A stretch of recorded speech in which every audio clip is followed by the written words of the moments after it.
সম্মানিত দর্শকবৃন্দ, প্রতিবেদনে বলা হয়েছে ইরান তাদের বেশিরভাগ ক্ষেপণাস্ত্র ঘাঁটি আবার সক্রিয় করতে সক্ষম হয়েছে।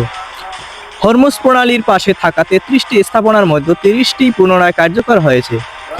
এছাড়া যুদ্ধের আগে প্রায় 70% ক্ষেপণাস্ত্র এখনও ইরানের হাতে রয়েছে এবং মোবাইল উৎক্ষেপণ ব্যবস্থার বড় অংশ অক্ষত আছে।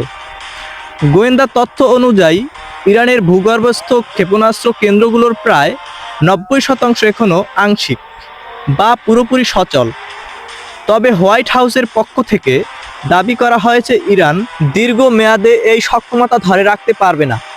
গত ফেব্রুয়ারিতে যুক্তরাষ্ট্র ও ইসরায়েলের হামলার পর মধ্যপ্রাচ্যে উত্তেজনা বাড়ে। পাল্টা জবাব ইরান ইসরায়েল ও মার্কিন ঘাঁটিতে হামলা চালায় এবং প্রকৌশলগত হরমুজ প্রণালী বন্ধ করে দেয়।